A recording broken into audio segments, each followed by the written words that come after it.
Welcome, marketers. Well, you finished Unit 1. You've done mini assignment 1, mini assignment 2, taken test number 1. We're 25% way through the semester.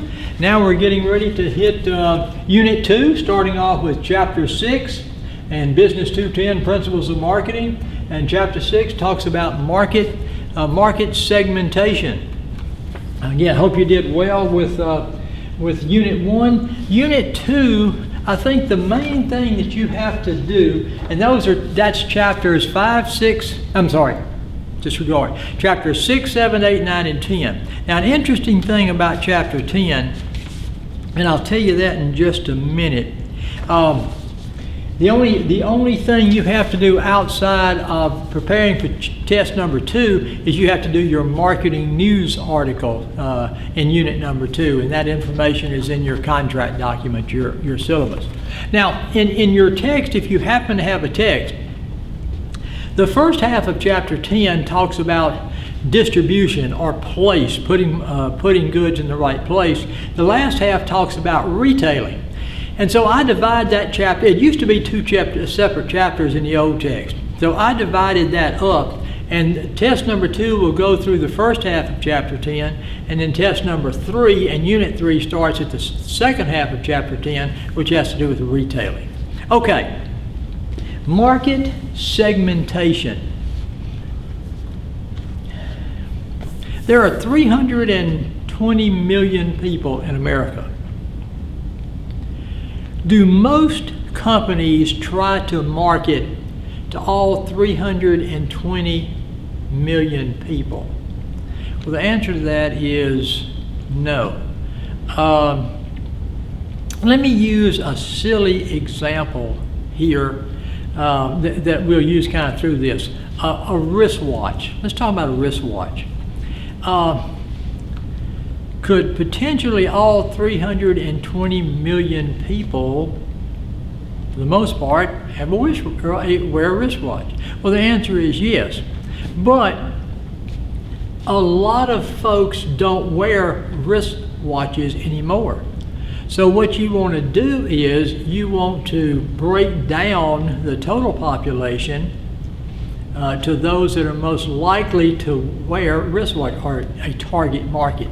You want to target that market that's most likely to use your product.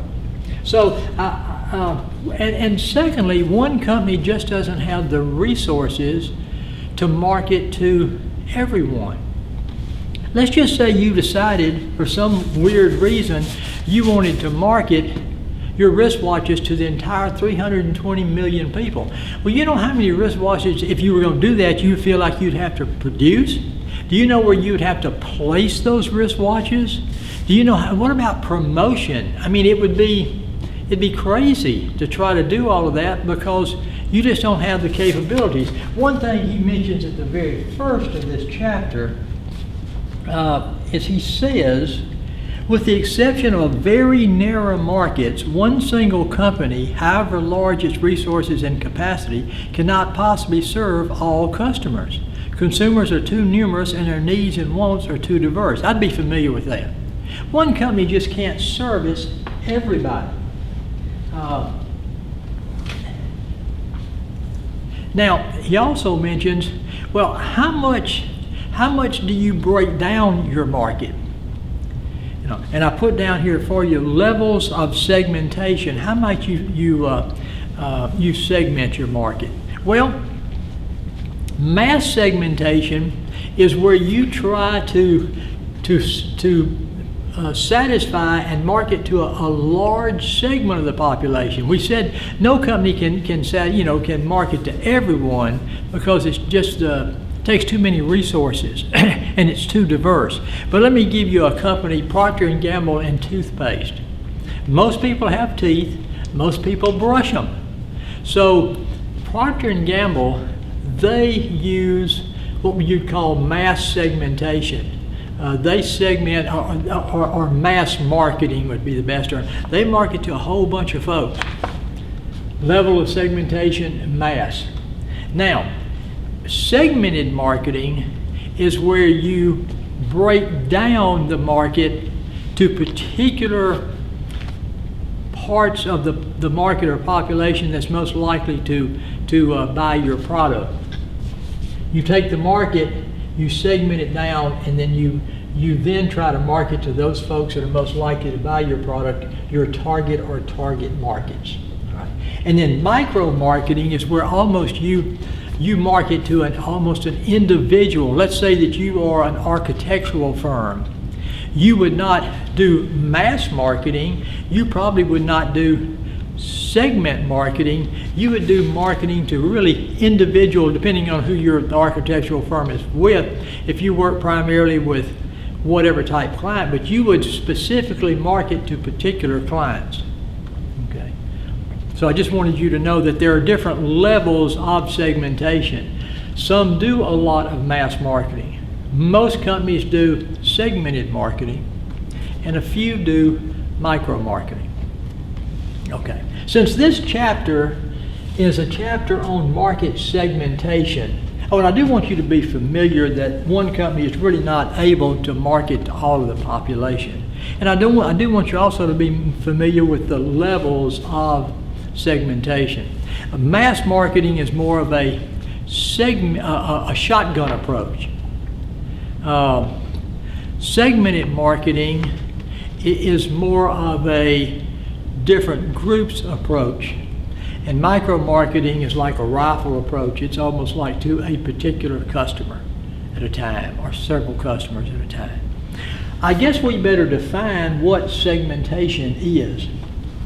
I'll put down here, the purpose of segmentation is to identify clusters of consumers that respond in a similar fashion to a company's marketing strategies.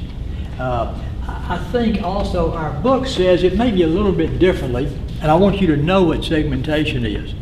Involves identifying the customers who are similar with regard to key traits, such as product-related needs and wants, and who would respond well to similar marketing mix. So basically, both the definitions are pretty much the same. If you have a book and want to use the book definition, if you have the definition on your handout and want to use it, but I would know what segmentation is. All right. Now, let me go back again,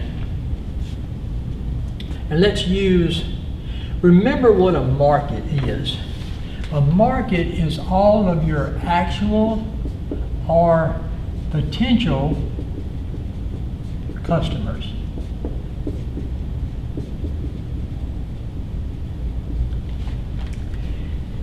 The market for a wristwatch. What's the market for a wristwatch? Now, I bet you're already way too narrow.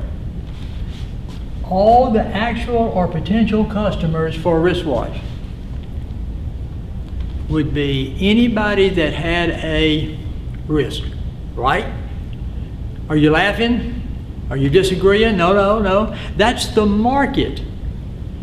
That's at almost 320 million folks, okay? Are you going to market your product to everybody in America that has a wrist? Well, no, it'd be crazy. Remember we said one company can't do that, and even if you could, there's a whole lot of those 320 million folks that are not going to wear a wristwatch. I wear a wristwatch. Do you? Usually in a class of, say, 30 people, if I ask that question, 5, 6, 7, 8 would be wearing a wristwatch. The rest of them don't. So why would I wear a wristwatch? I've got a cell phone. And I understand that. But some people like a wristwatch. Some people grew up wearing a wristwatch. All right. So what you're going to do is you market segmentation. We said what that was. The purpose of segmentation to identify clusters of consumers that respond in a similar fashion to a customer's marketing strategies. Okay, so what type of folks might wear a wristwatch? So we may break it down, by age. We may segment by even maybe geographic location. I don't know. We could segment maybe by occupation. And we could break it down in different ways. We may want to break it down more men, women. Now, I think I made a statement here. Let me see if I did somewhere. Yeah, I said it's not right or wrong. It's reaching the target market. Now, can you segment by race? Is that discrimination? No. I mean, you're just trying to figure out who's going to buy your product. It's okay, you know. And I can assure you that if you segment by men, and you're still going to, some people may segment by women when it comes to wristwatches. But you segment by the way that you think is most likely to come up with a target market. So I'll put a couple of targets here. These are targets. And you may have one target market, you may have 2, 3, 4 target markets. I always talk about, when I get to this point, Budweiser. You ever heard of Budweiser? Now, that's a beer if you haven't heard of that. I thought you had. What's the 2 major target markets for Budweiser?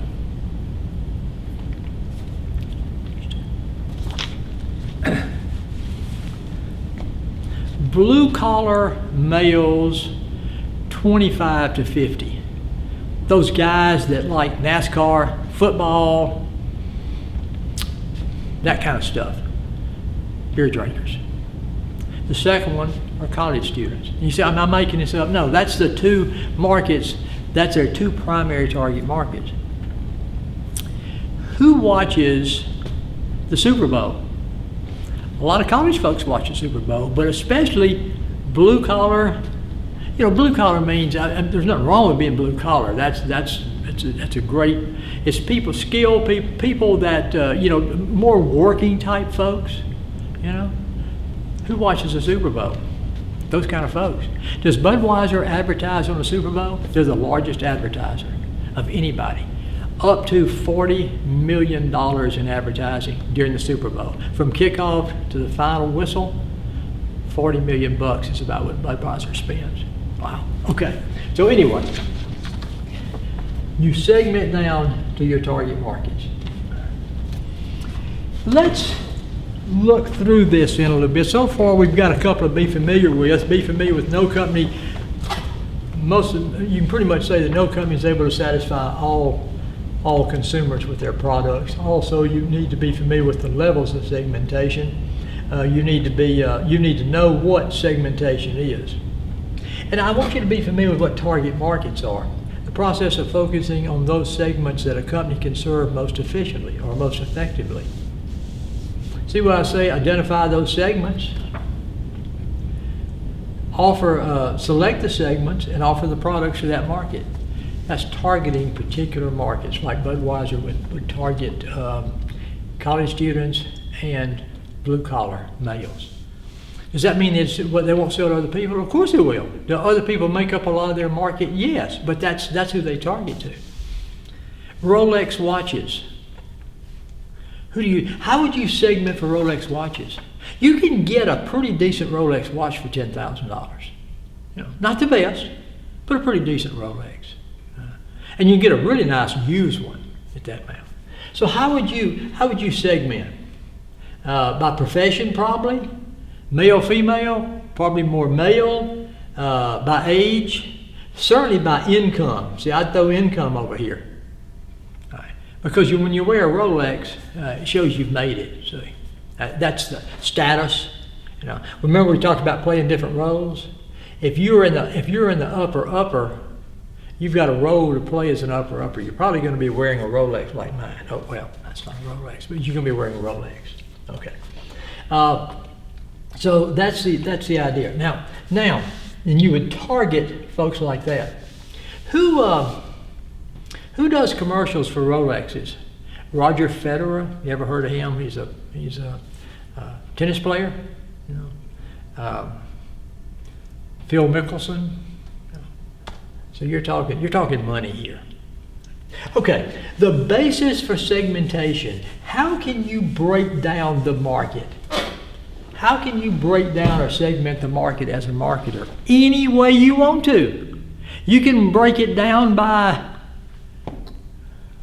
left-handed, brown-eyed females over the age of 60 with a master's degree in literature. I mean, you can break it down however you want to to try to reach your target market or markets.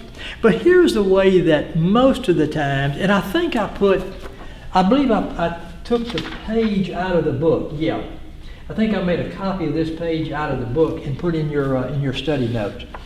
You can break down the way that traditionally a lot of the market segmentation is done. You segment by demographics. Remember the study of people, their age, their gender, their things like that. Okay. A second way that you can break down, you can segment, is psychographic breaking down, use of values, attitudes, interests, and that sort of thing. You can do some type of a behavioral breakdown. Or you could do a breakdown geographically. Now, again, don't want to get crazy on you here. I'd like for you to be familiar with the major ways that businesses normally segment. And then this is what you've got in your study guide. I made you a copy of this page. Not going to go crazy with it. We're just saying that what are the major bases that most companies use to segment? Geographic.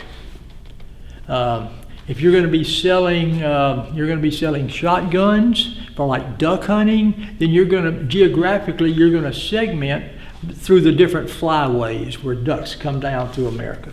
So geographic. If you're selling beach products, probably closer to the beach. Psychographic, behavioral, demographic. Those are the four ways that most of the time businesses, the four major ways they segment. Demographic by age, gender, ethnicity, income, education, occupation. See, we used a bunch of those over here. Behavioral, breaking down. Remember, in one chapter we talked about consumer behavior. Well, you may break down behaviorally. You may break it down by how the product benefits the consumer, how much consumers use the product, loyalty of consumers, occasional breakdown. Your product may be a product that is a seasonal product or something like that.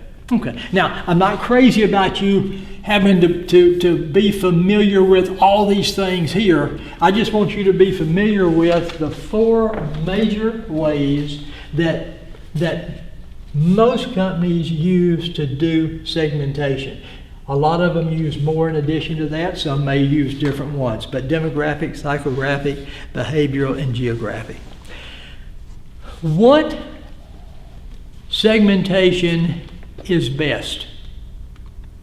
Of all of them, let's choose one. The answer to that is you can't do that. No company that I know of is going to segment by just one thing. They're going to segment by a number of different things. Matter of fact, some things they may segment by demographics. They may segment by occupation.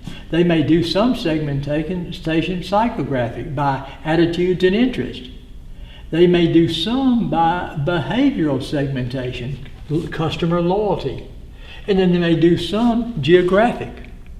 So the answer is multi-attribute. I put that down here for you. The way that most segmentation is done, they use a number of different things or items to segment. A number of different ways to segment. That's called multi-attribute segmentation. Be familiar with that. Using multiple variables. That's what multi-attribute is. All right. So far so good? Don't overthink this. Don't overthink this. We're simply trying to break down the market, segment the market to get to those clusters of people, the target markets that are most likely to buy our product. If you start getting confused, think wristwatch or some product like that. Okay.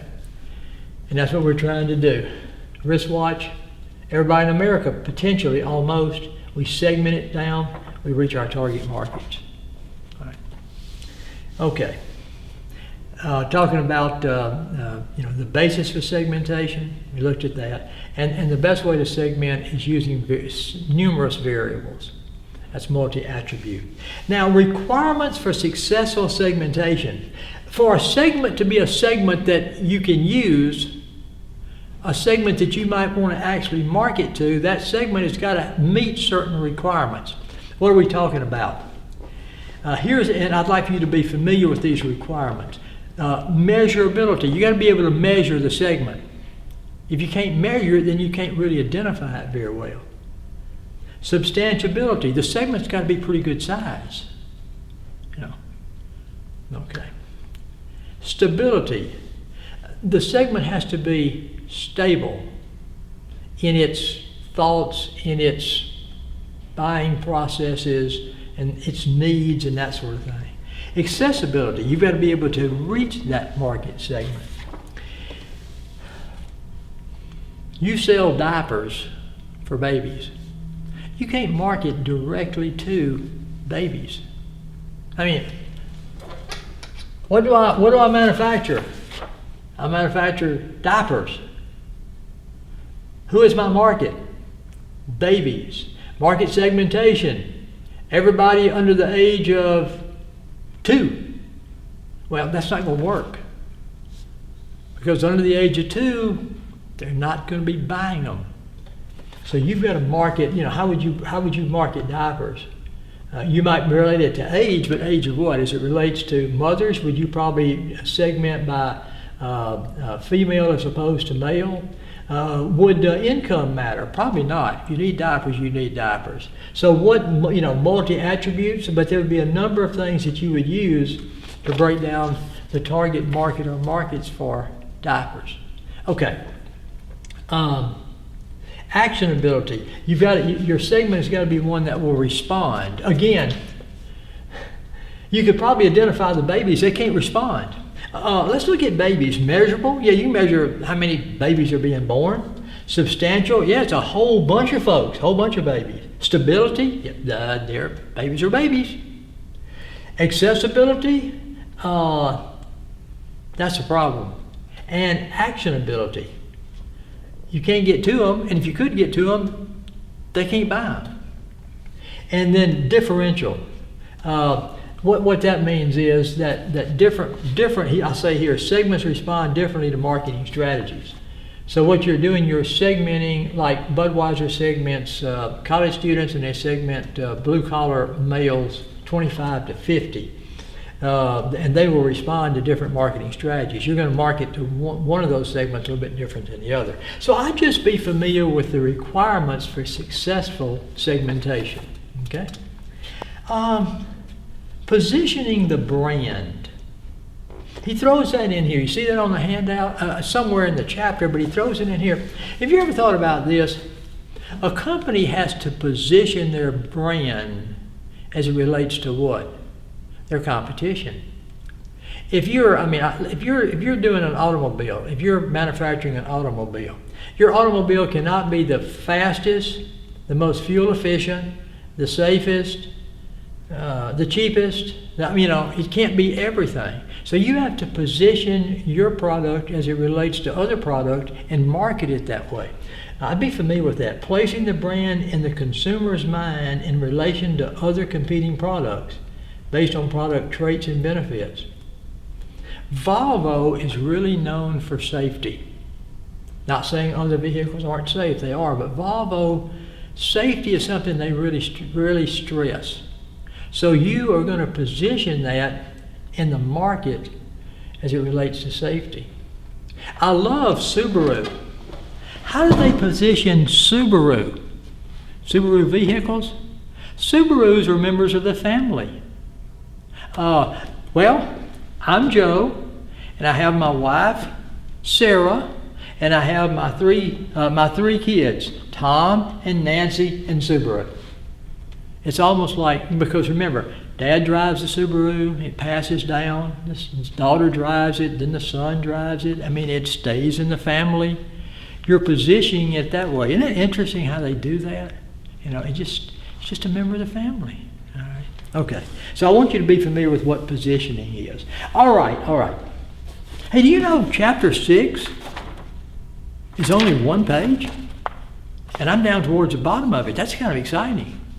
All right. Target marketing decisions.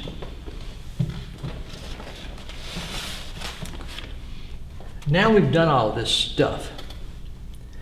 We're using market segmentation. We're not mass marketing. We're not micro marketing. Most companies use segmentation marketing. Okay. We've done our market segmentation. We've identified our target markets. we've done everything down to the bottom. Okay. Now, as a company, target marketing decisions. How are we going to target market? How are we going to do this then? I mean, what's our strategy? How's it going to work? Are you going to market to all, market to some, market to one? How are you going to do it?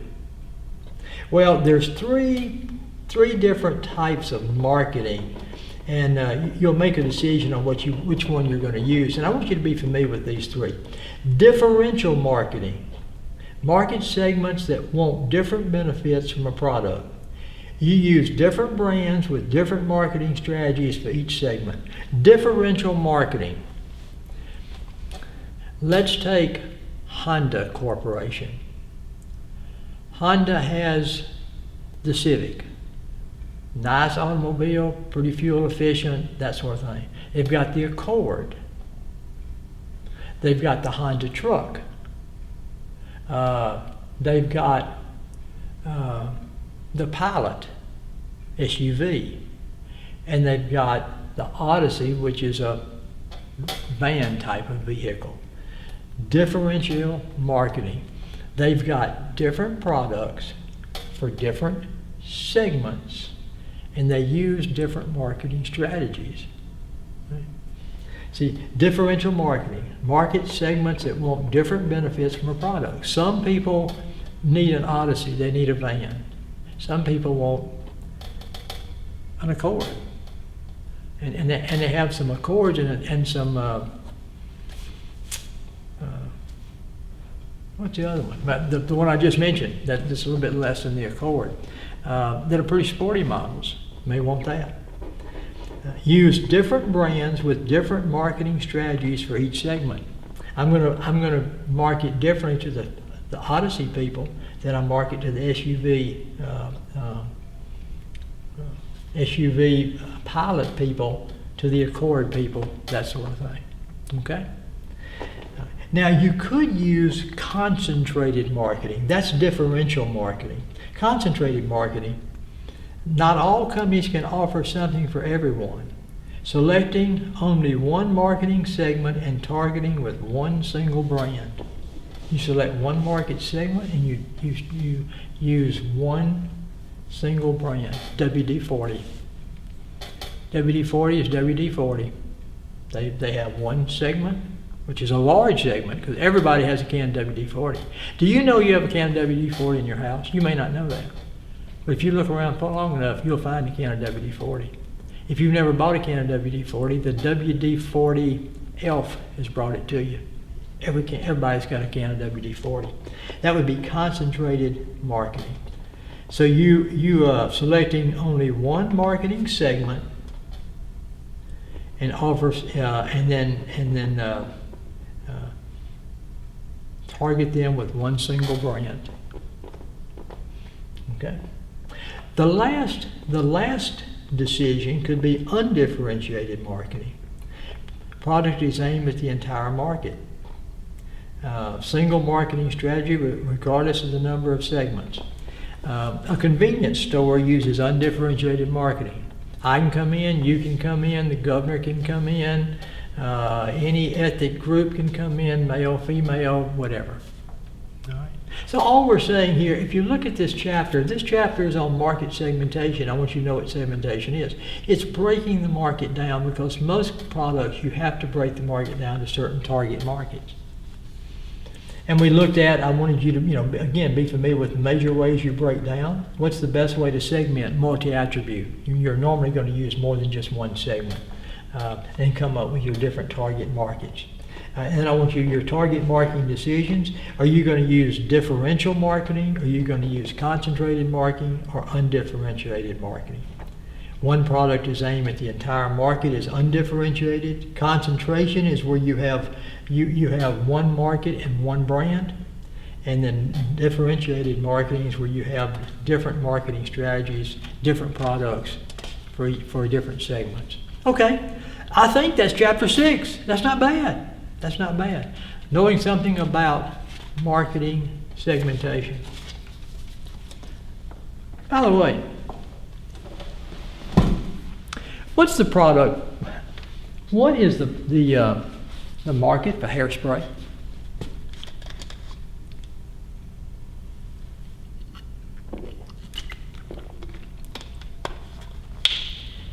I hope you got that. What you should have said is, anybody that has hair long enough to style. That's not 320 million people. Because, you know, Ryan Pierce, have you seen Ryan Pierce? His hair is not very long. He doesn't need hairspray. Could I use hairspray if I wanted to? Sure. I mean, it's long enough. So, the market for hairspray is everybody that has hair long enough to style. Is a company going to try to market to everybody in America, let's say, or the world, but America that has hair long enough to style? No. Not enough resources. They're not going to use mass marketing because there's a lot of folks that don't use hairspray. So what are you going to do? You're going to target. You may target how? One target may be male or female. You may target with your hairspray males. You may target females with yours. You may do some age, you know, I mean, you're going to break it down probably several different ways and come up with 1 or 2 different things. What you may do is you may have one target market are males, another target market is females, and you use different strategies. That'd be differential marketing. Okay. All right. That is chapter 6. We're getting ready to take a short break, or I am, and I'm going to come back with chapter 7. But I have to do that loud noise so my executive producer, Ryan Pierce, will know that we are through with Unit 2, first chapter, chapter 6. See you in chapter 7.